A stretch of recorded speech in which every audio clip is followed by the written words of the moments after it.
Som en flammende fynsk vulkan har han revet den ene speedwaybane op efter den anden. Han er en af de mest succesfulde danske speedwaykører nogensinde. Men han har også fået sig nogle fjender på grund af sin barske og kompromisløse stil. Nu sidder Nicki Pedersen tilbagelænet i stolen bag mig, klar til en snak om temperament, døden som passager og livet som speedwaystjerne. Velkommen til 1 til 1. Som 23-årig fik Nicki Pedersen sin debut på den internationale scene i år 2000, og den første sejr kom 2 år senere. I sin eneste finale i 2002 satte Nicki Pedersen nemlig konkurrenterne til vægs i det europæiske Grand Prix. Havde omverdenen ikke på det tidspunkt fået øjnene op for den fartglade dansker, så fik de det i 2003. Kørselen var skarpere og mere stabil, og allerede i sit 3. fulde år på den store scene vandt Fynboen det individuelle verdensmesterskab i en sæson, hvor danskeren pudsigt nok var styrtet i samtlige Grand Prix'er.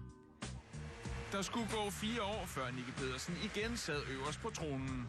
Efter en del skader var danskeren nemlig top-tunet i 2007, hvor han vandt de 2 første Grand Prix'er. Og der var ingen filen på koblingen derfra.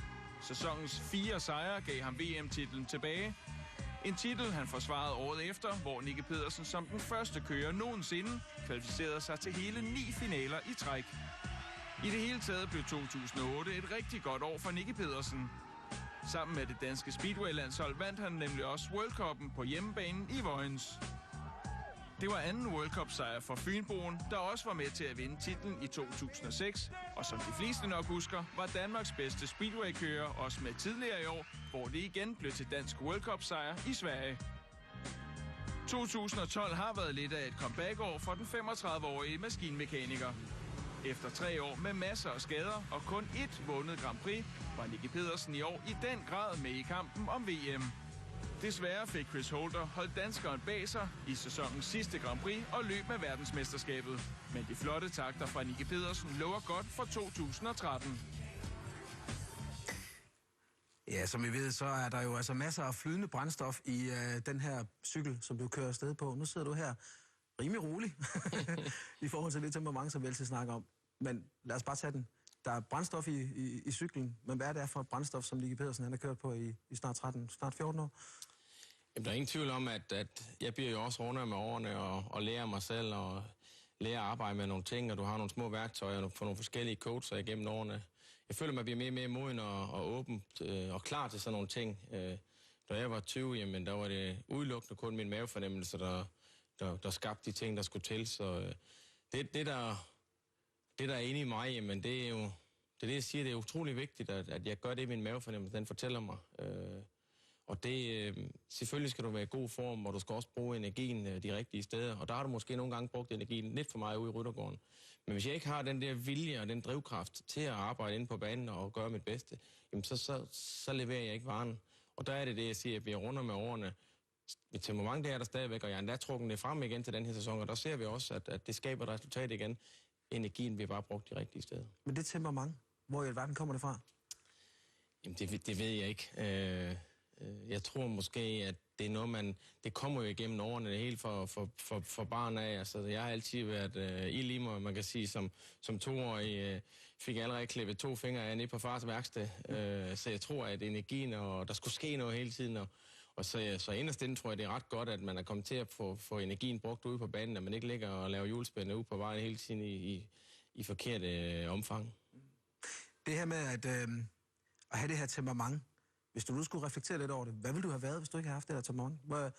3 verdensmesterskaber, masser af hold, VM og så videre. Ville du have haft det? Der er ingen tvivl om, jeg har aldrig været verdensmester, eller blevet verdensmester, hvis jeg ikke havde det temperament. Altså, du skal jo være en egoist for at dyrke den alle sportsgrene, hvis du skal på topplan. Der er vi jo bare forskellige alle mennesker, og vi bruger de forskellige værktøjer. Og igen, som jeg siger, jeg har ikke været et multitalent i spidtesporten. Du spurgte folk for 15 år siden, om jeg var verdensmester, så var der ikke ret mange, der troede på det. Der var nogle enkelte. Og jeg vil ikke sige, at jeg selv troede på det, men jeg havde en fornemmelse om, at man skulle bare tage en dag ad gangen og blive bedre og bedre, for det der med at blive verdensmester, men det er fint nok at sige det, men også at føre det ud i livet. Det er altså de færreste, der nogensinde har oplevet det. Så, og de folk, som går og snakker om det hele tiden, jamen, de bliver det mange gange aldrig nogensinde. Men den lille verden, så det der med, at folk sætter prædikater og skal vi sige, størrelse på dit talent, det har du selvfølgelig også hørt. Du måske fået at vide, så stort et talent er Nicki sgu heller ikke. Har det, også, det har lige været lidt ekstra på det der temperament, som du har? Der er da ingen tvivl om, at op igennem årene, at man fik at vide hjemmefra, at man nok ikke kom til at kunne leve sin sport. At det var drivkraften i sig selv, at jeg gerne vil bevise over for min familie. Altså min far, der sagde, at speedway, det er ikke noget, du kan tjene penge på. Og det er også de færreste, der kommer igennem nåløjet, og det ved jeg godt. Det kan jeg også godt se i dag. Jeg blev hjulpet igennem i mine yngre år, hvor han lige pludselig siger, nu skal du til at klare dig selv. Hvor jeg skulle til at i lære og forskellige ting. Jeg tænkte, det er da først nu, han skulle til at putte pengene i mig, men ser tilbage og kigger nu på tingene, så er jeg jo taknemmelig over for den måde, han gjorde det på dengang, for der anede jeg ikke, hvad penge var. Der lærte man at tjene penge, man sov i lufthavne, hvor man ville spare de der 1000 kroner for hotelværelse og sådan nogle ting. Det var toft dengang, men den dag i dag, jamen der kan jeg klart se, at jeg var ikke kommet hertil, hvis jeg ikke havde gjort den måde, som jeg gjorde det på. Men også det at bruge det der temperament, som du har, den der ild, den der vulkan, som jeg så har kaldt det her, en Fyns vulkan, det at bruge den kontrolleret sprængning, hvis man kan sige det sådan. Hvordan har du arbejdet med at gøre det? Altså, har du fået hjælp til det? Har du selv arbejdet meget med det? Det kom helt naturligt for mig, hvor andre mennesker tænker, jeg kan ikke snart til at slappe lidt af, ikke? Men jeg kunne jo også mærke en vis respekt rundt om, der egentlig var. At jeg vil ikke sige, at folk er bange, men alligevel var det lidt, fordi jeg er kun 1,68, hvor jeg selv siger, at der er ikke noget at være bange for. Men man sætter jo et vist præg på andre mennesker, og jeg slår heldigvis ikke på mennesker. Man kan sparke til nogle ting i gang imellem, fordi man er irriteret over nogle ting, og lidt skubberi og sådan nogle ting, men det er en egenskab, og jeg føler folk, når vi er på en bane eller skal dyrke noget sport, jamen, så får du brugt den energi af, på max, og gør, hvad du har inde i din mave, altså få den ud. For det er det med, at man bare lader og ser, ja, men nu ser vi, hvordan det går i dag. Jamen, jeg har altid sagt, hvis du har en dartskive og skyer efter en målsætning, jamen, så rammer du heller aldrig nogensinde plet. Så det med bare at sige, jamen, vi ser, hvordan det går, så er du stensikker på, at du ikke bliver verdensmester. Men Nicke, det her, den måde, du er på, og det, der kræver, at du skal præstere, det slider så også på dine omgivelser. Du har nok slidt flere crewfolk op, end jeg har kontaktet i min telefonbog. Ja, både ja og nej. Altså, nu sidste uge, der var vi i Tjekkiet og kørte. Der var 2 af mine gamle ansatte dernede og se løbet og skulle i et andet regi. Og der sidder vi og spiser om aftenen, ikke? Og jamen, jeg kan jo mærke, at det venskab, vi har bragt sammen igennem årene, fordi vi ikke arbejder sammen, det er jo ikke sikkert, at vi er uvenner overhovedet. Altså, de mennesker, som har været under mig, de har jo dybt respekt på den måde, jeg er på. Fordi jeg er jo hudærlig. Der er jo ikke noget med, det kommer som en chok, hvordan jeg er. Altså, det er enten sort eller hvidt. Der er ikke noget midt imellem. Og det siger de, det kan de godt se den dag i dag, at det var der andre mennesker, der kunne lære noget af. Og det samme med forretningsmæssigt. Jo, det er en sportsgren, men jeg er også en forretningsmand, hvor de også udmærket godt ved, at deres løn, den faldt til hver den første og sådan nogle ting. Og det har de også dybt respekt for, og det er jo også vigtigt. Så jeg er en stor sportsmand, men man er også en forretningsmand, og det ting, synes jeg er uhyre vigtigt i dag i sport. Men er det noget, du er blevet klogere på hen over tiden, at du kan se, det kan godt være, du slider på folk, men altså den måde, du sætter i respekt på over for dem, det gør så også, at de får yder deres største, eller har du ikke været bevidst om det? Men man lærer jo en masse ting af sig selv igennem den der journey, den rejse, man er på igennem årene, og der er der ting, jeg stopper op en gang imellem, når man sidder i en flyver og lige tænker over, reflekterer over tingene. Men hvis jeg skulle gøre det hele en gang til igen, jamen, så vil jeg gøre det akkurat på den måde, som jeg har gjort på, fordi det er det, der har drevet mig til her, hvor jeg er i dag. Og det er jeg da stolt af. Og jeg føler, jeg har jo bare været ærlig over for mine mennesker, og jo, man råber og skriger en gang imellem i Ryttergården, men bagefter, når vi kørte i bilen igen, så snakkede vi både om familie, jokes og forskellige ting, så det var ikke noget med, det kom som et chok. For nogle mennesker var det bare svært at forstå, at det var på sådan et niveau, at jeg bare ville vende, jeg ville bare, jamen, der sprang en bombe i nabobyen, det var jeg egentlig ligeglad med, for nu skulle vi altså køre race i den by her, og det var jo folk, der kunne lære nogle af de ting, som man kunne lukke sig selv ind i den osteklokke. Jeg har altid sagt, når jeg er inde i osteklokken og gør, hvad min mavefornemmelse den siger, jamen, så skaber jeg også et godt resultat. Men det med at være så fuldstændig fokuseret på det, er jo også er noget, der også, hvad skal man sige, har skabt nogle gnidninger i forhold til din familie. Du har en storbror, Ronny, I er begge to opkaldt efter tidligere Formel 1-stjerner. Og det forhold til Ronny, hvad har det betydet for dig som speedwaykører? Jamen, der er ikke tvivl om, at i vores yngre år, da vi kørte mod hinanden, og indtil han stoppede og sådan nogle ting, at det var da også det, der trælste med storebror, at ens lillebror lige pludselig er blevet verdensmester og sådan nogle ting, og i dag kan jeg også godt se sådan nogle ting, men vi har det jo heldigvis fantastisk i dag i familie, men der var nogle gnidninger gennem årene, der tror jeg også, at Ronny havde jo også noget, han vil opnå i spillesporten, og det har man jo respekt for, men så var jeg jo bare en konkurrent, lige så vel han var en konkurrent for mig. Og så det der blod er jo tykkere end vand, skal man huske på, men så derfor skete der nogle gnidninger. Men vi kan jo grine over det i dag, og han er da også stolt på mine vegne. Selvfølgelig er han det. Men jeg kan da tydeligt se, at det er ikke sjovt, at lillebror slår storebror. Men det har også været et problematisk i forhold til din far. Det kan vi også komme ind på. Bogen her, den hedder Over stregen, som du har skrevet sammen med journalisten Dan Philipsen. Jeg har kigget den godt igennem og fundet nogle ting. Og et af de citater, som... lige sætte den op her, så vi kan se den. Et af de citater, som jeg gerne vil tage frem her, det er en scene fra, da du blev verdensmester i 2003. Det er et citat, som jeg lige vil prøve at læse højt her. Nu var han blevet verdensmester, og så skulle der festes. Alt omkring ham var eufori. Det tilbagestrukket stod Preben Pedersen, Nickis far. Han ville ikke tage centrum. Et par journalister ville have et par ord af den stolte far. Jo, det var da flot, men vi skal også huske, at Ronny kørte et godt løb i aften. Du griner nu, men hvad var symbolikken i det her? Jamen altså, dengang tænkte jeg jo ikke så meget over det, men der er der ingen tvivl om, at min far ikke ville prøve på at lave forskel, og inde i min fars hoved, men der var det jo Ronny, der skulle blive verdensmester. Altså, Ronny var jo meget dygtigere, end jeg var i de yngre år. Og at jeg så lige pludselig vil starte med at køre over jo, så skulle jeg også have lov til det. Han ville jo ikke gøre så meget forskel. Så jeg fik lidt at køre på, og der var ingen tvivl om, at al energien blev der brugt på, at det var Ronny, der skulle blive til noget. Og han opnåede også en god karriere gennem årene. Men han troede da ikke 100% på, at jeg kunne blive verdensmester. Selvfølgelig gør han ikke det. Og igen, hvis det var det, han satte på, man kan ikke satse.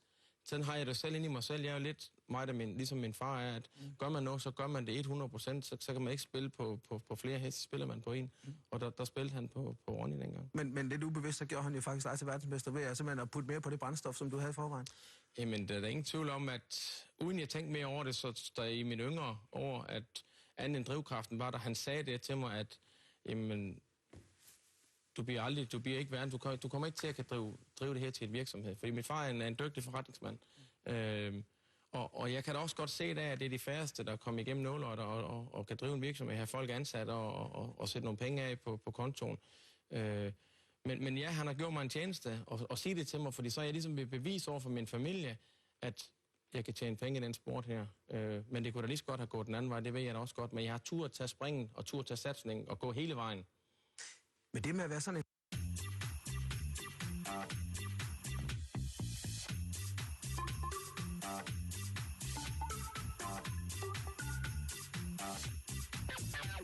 Lige nu er der 1 million billige julegaver på SAS.dk. Du kan rejse helt frem til maj næste år. Book senest 27. november.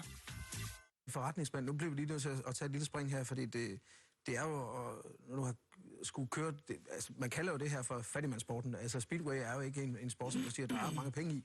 Men nu skal du ikke sidde og fortælle mig, hvad du har indtægter, men du er en af de få millionærer i den her sportsgren. En af dem, der virkelig har tjent så mange penge. Hvordan kan det være, at du har været så dygtig en forretningsmand? Jamen, jeg tror, det er selvfølgelig tilbage fra min familie, at mine forældre, de arbejder hele tiden, det er deres liv. Så det ligger bare i generne, at du skal ikke bruge flere penge, end hvad du har. Og det er jo en fantastisk sport, og jeg er glad for den, og det er mit liv. Men det er vigtigt for mig, når jeg indstiller karrieren en gang, at der er nogle penge, at der er tilbage, at man kan bruge til noget andet, starte noget andet forretning op. Fordi når man nu har været i den sport her i over 20 år, jamen, så går du jo ikke bare lige ud og starter med noget andet lige med det samme. Der skal ligesom genlæse med et eller andet. Så det er der drivkraft i sig selv, at jeg lever i nuet og bruger nogle penge, men der skal også være nogle penge, når jeg engang stopper. Men du er også en benhård forretningsmand. Jeg har hørt, at du på et tidspunkt lod din kasket stå fri, fordi der var ikke nogen sponsorer, der ville give det beløb, der skulle til. Dan Philipsen, de gode ven her, han kaldte det kampisten i et år, fordi der stod ikke noget navn på kasketten, som ellers normalt gør. Hvorfor er du så benhård? Jamen, jeg er nok stadig med mange ting, og det har jeg brugt måske lidt efter min far og også min mor med nogle forskellige ting. Jeg plukker sådan lidt her og der igennem årene, og hvis jeg sætter mig for et eller andet, jamen, så vil jeg jo æde mig selv op for at få det til at lykkes.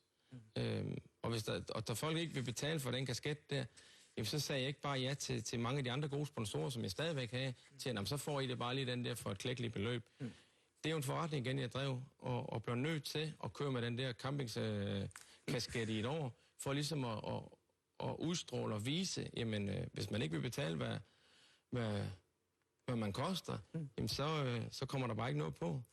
Og det synes jeg, det sætter også en vis status. Det kan koste nogle penge her og der, men du kan også tjene i den sidste ende. Vi skal springe fra det er selvfølgelig et alvorligt emne, men måske lidt mere letbenet til et lidt mere alvorligt emne. Et liv som speedway-kører, det er jo også et liv i fare. Hvis der var en speedway, sidevogn på en speedway-cykel, så ville der være en død, eller så ville døden være den faste passager i den, jo, som man siger. Hvordan har du forholdt dig til den her fare, det her dødsfare igennem hele din karriere? Jamen jeg har jo ikke nogen frygt, og det tror jeg, det er en egenskab at have i den her sport her også. Altså, jeg har jo et liv i overhældingsbanen, og det er jeg udmærket klar over.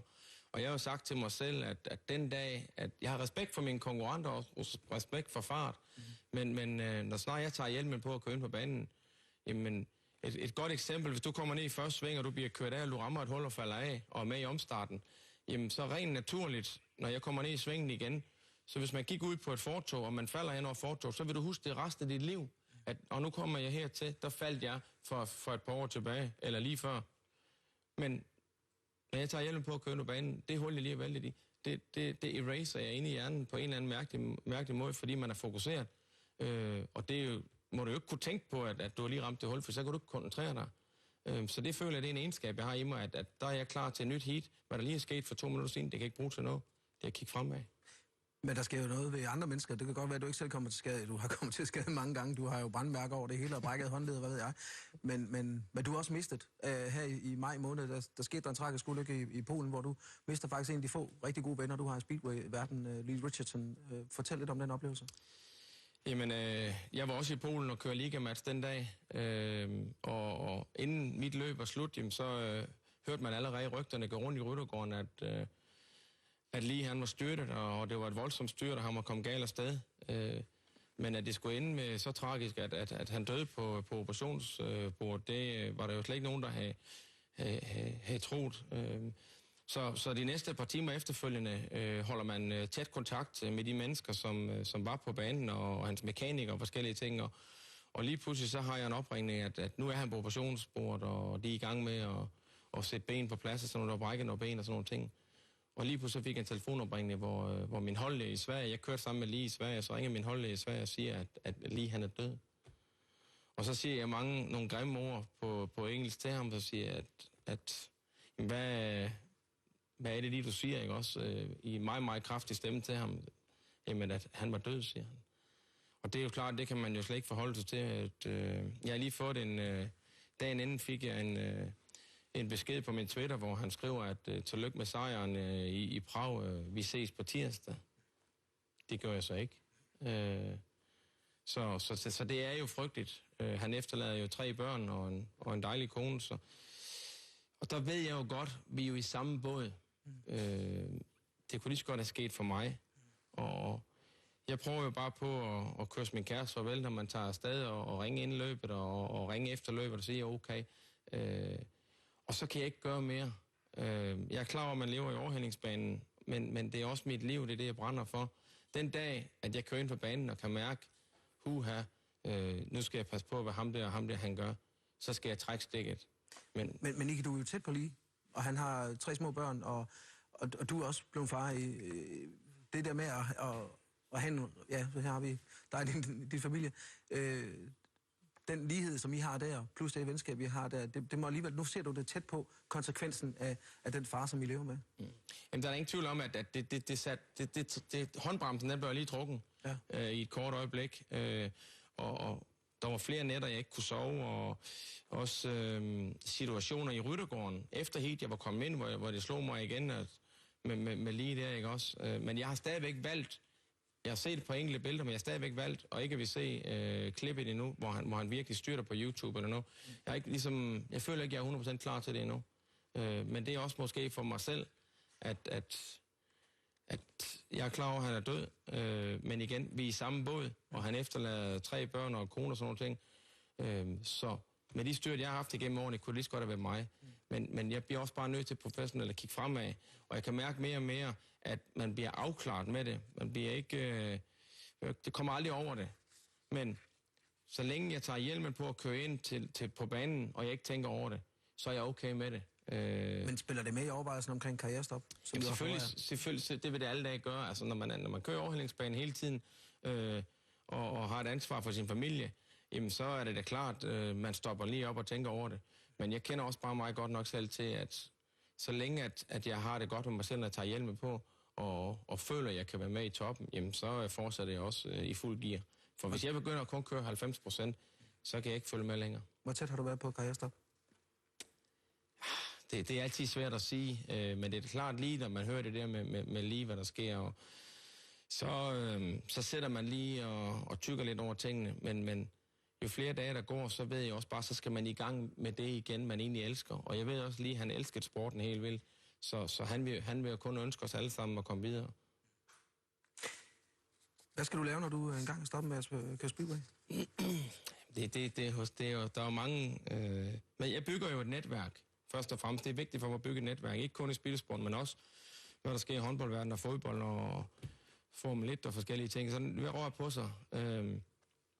Og så er jeg jo så heldig i vores sport, at det er mig, der ejer min virksomhed. At jeg er ikke bare ansat af et eller andet team og får en klækkelig løn.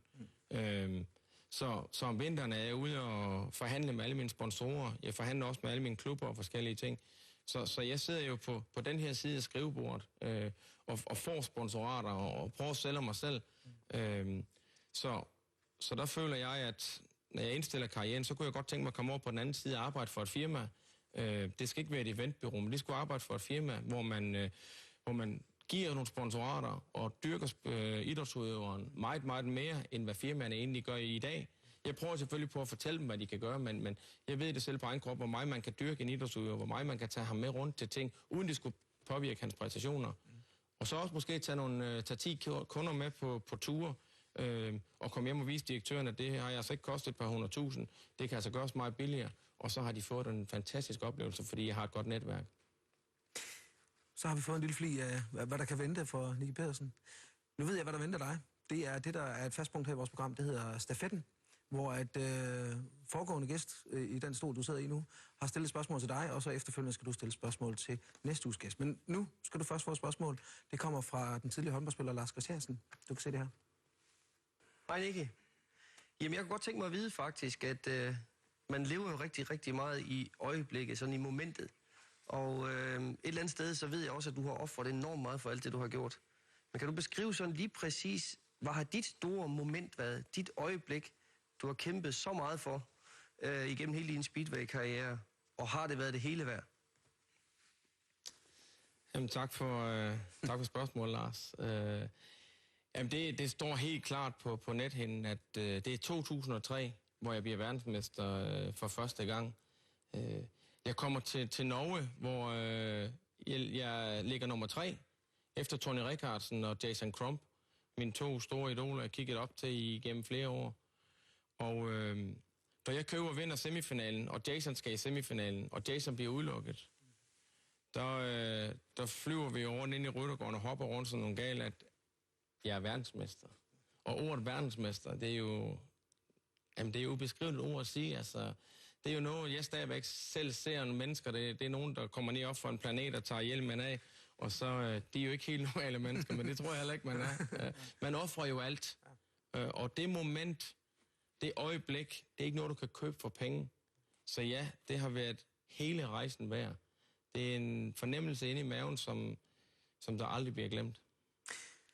Så får du opgaven. Næste uges gæst, det er en kajakroer, der hedder René Holten Poulsen, der har været med til Askeri OL, og du skal stille spørgsmål til det kamera derovre, det hedder kamera 3. Værsgo. Hej René. Jeg har et spørgsmål, der lyder på, om har du nogensinde snydt i din sportsgren for at skabe et godt resultat? Det var et spørgsmål til René Holten Poulsen, som kommer næste uge. Inden vi runder af, så vil jeg spørge, hvad er, nu har du sagt, at du ikke stopper i karrieren. Hvad er målet for næste års Speedway-karriere? Nu skal jeg sætte mig ned med mit team igen. Altså, jeg er næsten på plads med teamet, og det er jo vigtigt. Det er ikke kun mig. Jeg bliver skubbet ind på banen og skal levere varen, men du skal også have styr på teamet rundt om med mekanikere og coacher og forskellige ting og managers. Men jeg er næsten på plads med dem, og det ser ud til, at vi er de samme mennesker. Men der er ingen tvivl om, at jeg skal lege med i toppen. Og hvis jeg ikke er i top 3, som jeg sagde i år også, jamen, Når man først har en gang med verdensmester, så er der kun én ting, der er sjovest, og det er at være med helt oppe i toppen. Så det er metal. Det er metal. En god lige forudsætning, vi kommer med her. Nicky Pedersen, jeg får ikke lov til at sige mere for i dag. Tak fordi du har tid til at komme forbi, og tak fordi I så med til 1 til 1. Husk, at René Holten Poulsen er næste uges gæst. På gensyn.